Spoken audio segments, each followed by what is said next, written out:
வணக்கம் ஸ்டூடெண்ட்ஸ், நான் உங்கள் அன்புடன் சாந்திமா.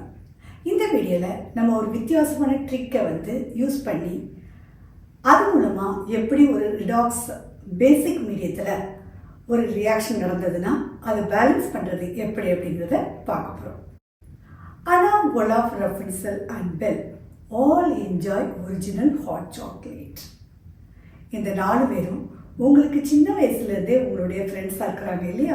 ஸோ அவங்கள வச்சு ஒரு கடினமான ஒரு ரிடாக்ஸ் பேலன்ஸ் இன் பேசிக் மீடியத்தை நம்ம எப்படி பண்ணுறது அப்படிங்கிறத நம்ம பார்க்க போகிறோம். ஸோ இங்கே பாருங்கள், கொடுத்துருக்கிற reaction P4 + OH minus gives PH3 + H2 PO2 minus in aqueous medium. So இதுதான் ரிடாக்ஸ் ரியாக்ஷன் இன் பேசிக் மீடியத்தில் நடக்குது. இதை எப்படி இந்த நிமோனிக்கை யூஸ் பண்ணி பேலன்ஸ் பண்ண போகிறோம் அப்படிங்கிறத நம்ம பார்க்க போகிறோம். ஃபர்ஸ்ட் ஸ்டெப்பை பாருங்க, அனா assign oxidation number. So P4 அது ஒரிஜினல் ஸ்டேட்டில் பாஸ்பரஸ் இருக்குது, சாலிட் ஸ்டேட்டில். அப்போ அதனுடைய ஆக்சிடேஷன் நம்பர் என்னவா இருக்கும்? ஸோ 0வாக இருக்கும். ஸோ OH மைனஸ் அயான்ஸ் இங்கே பேசிக் மீடியத்தை குறிக்குது. அதனால் அதை நம்ம இப்போ எந்த விதமான இதுவும் பண்ணலை. அடுத்தது PH3. ஸோ PH3க்கு பாஸ்பரஸுடைய ஆக்சிடேஷன் நம்பர் தான் நம்ம பார்க்குறோம். ஸோ அதனுடைய ஆக்சிடேஷன் நம்பர் பாருங்கள், இந்த ஸ்டெப்பெல்லாம் ஃபாலோ பண்ணால் நமக்கு கிடைக்கிறது -3. அடுத்தது பாருங்கள், H2PO2 மைனஸ்லையும் பாஸ்பரஸ் இருக்குது. நமக்கு பாஸ்பரஸுடைய ஆக்சிடேஷன் நம்பர் மட்டும்தான் வேணும். ஸோ அதையும் நம்ம இந்த ஸ்டெப்ஸ் எல்லாம் யூஸ் பண்ணி நம்ம கண்டுபிடிக்கும் போது நமக்கு கிடைக்கிறது +1. அப்போது பாஸ்பரஸ் இங்கே பார்த்தீங்கன்னா 3 டிஃப்ரெண்ட் ஆக்சிடேஷன் ஸ்டேட்டில் இருக்குது, 0, -3, +1. ஸோ இந்த மாதிரி ரியாக்ஷனை நம்ம டிஸ்ப்ரோபோர்ஷனேஷன்ஸ் ரியாக்ஷன்ஸ் அப்படின்னு சொல்லுவோம். டிஃப்ரெண்ட் ஆக்சிடேஷன் ஸ்டேட்டில் சேம் எலிமெண்ட் இருக்கிறது. அதாவது இங்கே பாஸ்பரஸ் பார்த்தீங்கன்னா ஆக்சிடேஷனும் நடக்குது, ரிடக்ஷனும் நடக்குது. ஸோ இப்போ பாஸ்பரஸ் 0லேருந்து +1 oxidation state, oxidation number increase ஆகிருக்கு. அப்போது இதை தான் நம்ம என்ன சொல்லுவோம்? ஆக்சிடேஷன் அப்படின்னு சொல்லுவோம். Increasing oxidation number. At the same time phosphorus பாருங்க 0லேருந்து டிக்ரீஸ் ஆகிருக்குது. அப்போ அந்த இதை நம்ம என்ன சொல்லுவோம்னா ரிடக்ஷன் அப்படின்னு சொல்லுவோம். ஸோ இப்போ செகண்ட் அண்ட் தேர்ட் ஸ்டெப் நம்ம கம்ப்ளீட் பண்ணுறோம். இது ஆக்சிடேஷன் அண்ட் ரிடக்ஷன் பிரிக்கிறதுனால அனா, Olaf and Rapunzel. So assign oxidation number முடிஞ்சிச்சு. அடுத்தது ஆக்சிடேஷன் ஹாஃப் ரியாக்ஷன் எதில் கண்டுபிடிச்சிட்டோம், ரிடக்ஷன் ஹாஃப் ரியாக்ஷன்ஸ் எதில் கண்டுபிடிச்சிட்டோம். ஒன்ஸ் ஆக்சிடேஷன் ரிடக்ஷன் தெரிஞ்சிருச்சுன்னா அது ஹாஃப் ரியாக்ஷனா நம்ம 2ஆக ஸ்ப்ளிட் பண்ணிடுவோம். ஈஸியாக ஒரு நேமை போட்டுருவோம், OH, RH. Oxidation half reaction, reduction half reaction. So oxidation நம்மளுக்கு தெரிஞ்சிச்சு. P4 என்ன நடக்குது? ஆக்சிடைஸ்ட் ஆகிருக்கு. ஆக்சிடேஷன்னா லாஸ் ஆஃப் எலக்ட்ரான்ஸ். என்னவா கன்வெர்ட் ஆகிருக்குது? H2PO2 மைனஸாக கன்வெர்ட் ஆகிருக்குது. பை கிவிங் எவ்வளோ நம்பர் வித்தியாசம் இருக்குது பாருங்கள், 0லேருந்து +1 இருக்கிறதுனால ஒரு எலக்ட்ரான் தான் லாஸ் ஆகிருக்குது. ஓகே, இங்கே ஒரு எலக்ட்ரான் போட்டுருவோம். அடுத்தது RH பார்த்தீங்கன்னா சேம் P4 தான். என்ன நடந்திருக்குது? Reduction. Reduction means gain the electron. எவ்வளோ எலக்ட்ரான் கெயின் ஆகிருக்கு, எவ்வளோ டிஃப்ரென்ஸ் இருக்குது பாருங்கள், 0 to -3. அப்போ 3 எலக்ட்ரான்ஸ் கெயின் ஆகிருக்கு. So by gaining 3 electrons PH3 convert ஆகிருக்குது. ஸோ ரெண்டும் RH, OH நம்ம பிரிச்சாச்சு. அடுத்தது என்னன்னு பார்ப்போம், பேலன்ஸ். ஸோ இப்போ அடுத்து நம்ம பேலன்ஸ் பண்ண போகிறோம். எதெல்லாம் பேலன்ஸ் பண்ண போகிறோம் பாருங்கள், all atoms accept oxygen and hydrogen. Oxygen and ஹைட்ரஜனை தவிர்த்து என்னெல்லாம் நமக்கு oxidation half reactions, reduction half reaction இருக்கும், அதெல்லாம் ஃபஸ்ட்டு நம்ம பேலன்ஸ் பண்ண போகிறோம். ஸோ பாஸ்பரஸ் இருக்குது நமக்கு இங்கே P4 இருக்குது. ஆனால் இங்கே நமக்கு ஒரே ஒரு பாஸ்பரஸ் தான் இருக்குது. பட் நமக்கு பேலன்ஸ் ஆகிருக்கணும் இல்லையா? ஸோ அப்போ நம்ம பேலன்ஸ் ஆக்குறதுக்கு நம்ம இங்கே தான் 4 நம்ம போடணும். அப்படி போடும்போது என்ன நடக்கும் தெரியுமா? இந்த நம்பர் ஆஃப் எலக்ட்ரான்ஸும் சேஞ்ச் ஆகும்.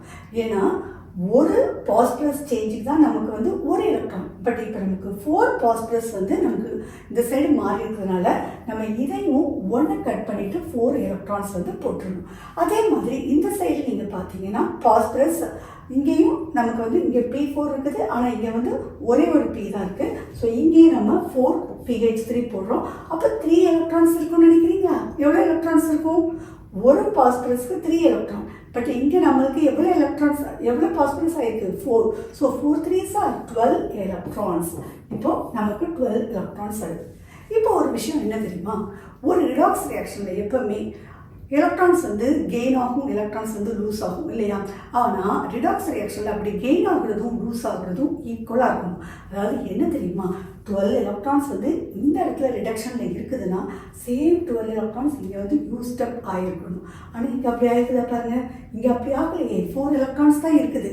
அப்போ நீங்கள் என்ன பண்ண போகிறீங்க, சேம் எலக்ட்ரானை நீங்கள் கொண்டு வரதுக்கு எந்தாவது ஒரு நம்பரை வச்சு, சூட்டபிள் நம்பரை வச்சு நீங்கள் மல்டிப்ளை பண்ணால் அந்த நம்பரை வந்து உங்களுக்கு 12 கிடைக்கும். 4 3s are 12 கிடைச்சிடும் இல்லையா. ஸோ அப்புறம் நம்ம 3ஆல் மல்டிப்ளை பண்ணுறோம். 3ஆல் மல்டிப்ளை பண்ணும்போது ரொம்ப ரொம்ப கவனிக்க வேண்டிய விஷயம் என்ன தெரியுமா, வெறும் எலக்ட்ரானை மட்டும் மல்டிப்ளை பண்ணக்கூடாது, இந்த ஹோல் சிஸ்டத்தையே நம்ம வந்து மல்டிப்ளை பண்ணணும். ஏன்னா ரிடாக்ஸ் ரியாக்ஷனில் வந்து எல்லாமே இன்வால்வ் ஆகிறதுனால தான் நமக்கு என்ன நடக்குது, எலக்ட்ரான்ஸ் கெய்னிங் லூசிங் எல்லாமே நடக்குது. அதனால் இந்த ஹோல் ரியாக்ஷனை வந்து எதால் மல்டிப்ளை பண்ண போகிறோம், 3ஆல் மல்டிப்ளை பண்ண போகிறோம். ஸோ 3ஆல் மல்டிப்ளை பண்ணி எழுதிடலாமா. ஸோ எழுதியாச்சு. இப்போ நீங்கள் பாருங்கள், ஒன்ஸ் 12 எலக்ட்ரான்ஸ் வந்துருச்சுன்னா இங்கேயும் 12 எலக்ட்ரான்ஸ் இருக்குதுன்னா நம்ம வந்து கேன்சல் பண்ணிடலாம். இப்போ கேன்சல் பண்ண பிறகு திருப்பி நம்ம ரீரைட் எழுத போகிறோம். ஸோ ரீரைட் பண்ணும்போது ரிடாக்ஸ் ரியாக்ஷனை பொறுத்த வரைக்கும், அதுவும் டிஸ்ப்ரொபோர்ஷனேஷன் ரியாக்ஷன்ஸ் வந்துருச்சுன்னா ரொம்ப ரொம்ப கவனமாக இருக்கணும். ஏன்னா சேம் எலிமெண்ட் தான் ஆக்சிடேஷனும் அண்டர்கோ பண்ணுது, ரிடக்ஷனும் அண்டர்கோ பண்ணுது. ஃபார் எக்ஸாம்பிளுக்கு இங்கே 3p4 இருக்குது, அதே நேரத்தில் RH சைடு நம்மளுக்கு p4 இருக்குது. ஸோ ரெண்டையும் ஆட் பண்ணால் நம்மளுக்கு 4 பாஸ்பரஸ் கிடைச்சிடும். ஸோ 4p4 அது என்ன ஸ்டேட்டில் இருக்குது, சாலிட் ஸ்டேட். OH மைனஸில் நம்ம எந்த விதமான சேஞ்சஸும் பண்ணலை, அது அக்வஸ்ன்னு எழுதிடுவோம். pH3 என்னவா மாறி இருக்கு, 4pH3 கேஸஸாக மாறி இருக்கு. அடுத்தது வந்து என்ன நடந்திருக்குது பாருங்கள், H2PO2 மைனஸ் வந்து 12H2PO2 மைனஸ் அக்வஸாக மாறி இருக்கு. இப்போ இதை பாருங்கள், சேம் ரியாக்ஷன் நம்ம சிம்பிளிஃபை பண்ணலாமா, பண்ண முடியும் இல்லையா. ஏன்னா இங்கே 4 இருக்குது, இங்கேயும் 4 இருக்குது, இங்கேயும் 12 இருக்குது. அப்போ நம்ம என்ன மாதிரி நம்ம சிம்பிளிஃபை பண்ணலாம், இதை வந்து 4ஆல் நம்ம ஹோல் ரியாக்ஷனை 4ஆல் டிவைட் பண்ணால் நமக்கு வந்து P4 OH மைனஸ் pH3 அப்புறம் இந்த 12 வந்து 4ஆல் டிவைட் பண்ணால் நமக்கு 3H2PO2 மைனஸ் அக்வஸ் கிடைக்கும். ஏன்னா இந்த ஸ்டெப் நம்ம பண்ணும்போது நமக்கு ரொம்ப ஈஸியாக இருக்கும். ஸோ அந்த ஸ்டெப்பையும் நான் திருப்பியோட எழுதிடுறேன். ஸோ சேம் ஸ்டெப்பை நான் திருப்பியோட எழுதியிருக்கேன். இப்போ அடுத்த ஸ்டெப்புக்கு என்ன போயிடலாம். ஸோ எலக்ட்ரான்ஸை வந்து நம்ம பேலன்ஸ் பண்ணி கட் பண்ணியாச்சு. அடுத்தது வந்து பாருங்கள், ஒரிஜினல் ஹாட் சாக்லேட், அதாவது ஆக்சிஜன், ஹைட்ரஜன், சார்ஜ், இந்த 3ஐயும் நம்ம பார்க்க போகிறோம். ஸோ அதுக்காக தான் நான் லெஃப்ட் அண்ட் ரைட்னு சொல்லிட்டு இங்கே எழுதி வச்சுருக்கேன். ஸோ லெஃப்ட் சைடில் இருக்கிற oxygen atom should be equal to the right side of the same reactions. For எக்ஸாம்பிளுக்கு இங்கே பாருங்கள், நம்ம இந்த OH மைனஸ் நம்ம இப்போ எதுவுமே கன்சிடர் பண்ணக்கூடாது. ஏன்னா இது வந்து பேசிக் வீடியோ. எப்போ நம்ம வந்து OH மைனஸ் H+ எல்லாம் வந்து நம்ம ஹைட்ரஜன் ஒரு மீடியத்தை வந்து பேலன்ஸ் பண்ணும்போது நம்ம பேசிக் மீடியத்தோடு நம்ம வந்து இதை பேலன்ஸ் பண்ணிக்கலாம். அதனால் இதில் இருக்கிற ஆக்சிஜனை தயவுசெய்து நீங்கள் கவுண்ட் பண்ணாதீங்க. ஸோ இந்த இடத்துல நமக்கு லெஃப்ட் சைடு எந்த விதமான ஆக்சிஜன் கிடையாது. பட் ரைட் சைடு பாருங்கள், 3H2PO2 minus 3 2s are 6 oxygen right side இருக்குது. அப்போ நம்ம லெஃப்ட் சைடு எவ்வளோ வாட்டர் மாலிகுலை போடணும், ஏன்னா நம்ம ஆக்சிஜன் ஆட்டத்தை பேலன்ஸ் பண்ணுறதுக்கு நம்ம H2O மாலிகுலை தான் நம்ம வந்து போடுவோம். ஸோ 6H2O வந்து நம்ம போடுறோம். எந்த சைடு, லெஃப்ட் சைடு நம்ம 6H2O போட போகிறோம். ஸோ 6H2O போட்டாச்சு. அடுத்தது ஹைட்ரஜன் ஆட்டத்தை பேலன்ஸ் பண்ண போகிறோம், ஹாட் சாக்லேட். ஸோ அப்போ ஹைட்ரஜனை பேலன்ஸ் பண்ணுறதுக்கு இங்கே வந்து பேசிக் மீடியத்தில், இந்த ரியாக்ஷன் வந்து பேசிக் மீடியத்தில் நடந்திருக்கு.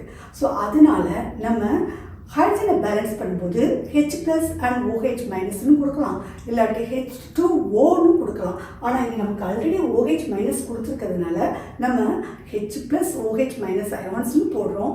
ப்ளஸ் OH மைனஸ், அதாவது பேசிக் மீடியத்தை குறிக்கிறதுக்காக OH மைனஸும் நம்ம கொடுக்குறோம். இந்த ஸ்டெப்பு கொஞ்சம் ஒரு மாதிரி தான் இருக்கும், அதனால் கொஞ்சம் கவனமாக கவனிச்சுக்கோங்க. அசிடிக் மீடியத்தை பொறுத்த வரைக்கும் நம்ம ஒன்லி ஹைட்ரஜன் ஆட்டத்தை பேலன்ஸ் பண்ணுறதுக்கு H+ மட்டும் தான் போட்டோம். ஆனால் பேசிக் மீடியத்தில் நம்ம ஹைட்ரஜன் ஆட்டத்தை பேலன்ஸ் பண்ணுறதுக்கு H+OH- அதுக்கப்புறம் OH- செப்பரேட்டாக போடுறோம். ஸோ 3 இதை போடுறோம். அதனால் நல்லா கவனமாக வச்சுக்கோங்க. ஸோ ஃபஸ்ட்டு எவ்வளோ ஹைட்ரஜன் ஆட்டத்தில் டிஃப்ரென்ஸ் இருக்குன்னு பார்த்துருவோம். இங்கே பாருங்கள், நம்ம இப்போ 6 வாட்டர் மாலிகுல் ஆட் பண்ணதுனால 6 2 12 ஹைட்ரஜன் ஆட்டம்ஸ் வந்து நமக்கு லெஃப்ட் சைடு இருக்குது. இப்போ ரைட் சைடு எவ்வளோ இருக்குன்னு பார்த்துக்கலாம். இந்த pHல் 3 ஹைட்ரஜன், இங்கே 3 2 6. ஸோ 6 + 3 9 ஹைட்ரஜன் ஆட்டம்ஸ் இருக்குது. ஆனால் நமக்கு எவ்வளோ ஹைட்ரஜன் ஆட்டம் வேணும்? இந்த சைடும் 12 வேணும். அப்போ எவ்வளோ டிஃப்ரென்ஸ் இருக்குது? 3 டிஃப்ரென்ஸ் இருக்குது. அப்போது நம்ம என்ன பண்ண போகிறோம்? நான் என்ன சொன்னேன், பேசிக் மீடியத்தில் நம்ம 3H+ and 3OH- நம்ம போட போகிறோம். ஸோ இந்த சைடு நம்ம எப்படி எழுத போகிறோம்னு பாருங்கள், 3H+ + 3OH- போட போகிறோம். புரிஞ்சதா? எதுக்காக நம்ம போடுறோம்? To balance the hydrogen atom. அதே நேரத்தில் அந்த சைடு நம்ம OH- வந்து நம்ம பேலன்ஸ் பண்ணணும். ஏன்னா OH- for balancing the hydrogen atoms for basic medium. இங்கே ஆல்ரெடி நமக்கு OH- இருக்குது. அப்போது நம்ம என்ன பண்ணலாம், இந்த இடத்துல 3 ஜஸ்ட் நம்ம போட்டுட்டாலே 3OH- 3OH- பேலன்ஸ் ஆகிடும். புரிஞ்சதா இந்த ஸ்டெப்பு? இப்போ இன்னொன்று பாருங்கள், இந்த 3H + 3OH- சேரும்போது நமக்கு என்ன கிடைக்கும்? 3 வாட்டர் மாலிகுல் கிடைக்கும் இல்லையா? ஸோ ஆல்ரெடி நமக்கு வந்து இங்கே 6 வாட்டர் மாலிகுல் இருக்குது. அதனால் இதை ஃபுல்லாக நம்ம கட் பண்ணிவிட்டு நம்ம வந்து இந்த இடத்துல நம்ம என்ன எழுதிடலாம்? 3H2O எழுதிடலாம். ஸோ அதனால் திருப்பி நான் இந்த ரியாக்ஷனை திருப்பி ஒரு தடவை ரீரைட் பண்ணுறேன்.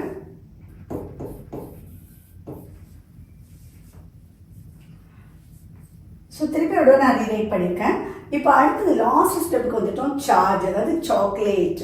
ஸோ இந்த சார்ஜ் வந்து 2 சைடும் நமக்கு சேம் ஈக்குவல் சார்ஜ் இருந்ததுன்னா நம்ம பண்ண இந்த balancing redox reaction for basic medium வந்து கரெக்ட் ஆகிடும். ஸோ இப்போ இங்கே சார்ஜ் பாருங்கள், 3- சார்ஜ் வந்து நமக்கு லெஃப்ட் சைடு இருக்குது. ஸோ நம்ம எழுதிடலாம் 3- சார்ஜ் இருக்குது. அப்போ இந்த சைடும் பாருங்கள், ரைட் சைடும் 3- சார்ஜ் இருக்குது. ஸோ நமக்கு சார்ஜ் ஆக்சுவலாக ஈஸியாகிடுச்சு, ரொம்ப சிம்பிளாக முடிஞ்சிருச்சு. ஏன்னா நம்ம இங்கே பேலன்சிங் ஆஃப் த ஹைட்ரஜன் ஆட்டத்துக்கு ரொம்பவே கஷ்டப்பட்டுட்டோம் இல்லையா? ஸோ அதனால் நமக்கு வந்து இதை பேலன்சிங் த சார்ஜ் வந்து ரொம்ப ஈஸியாக முடிஞ்சு போச்சு.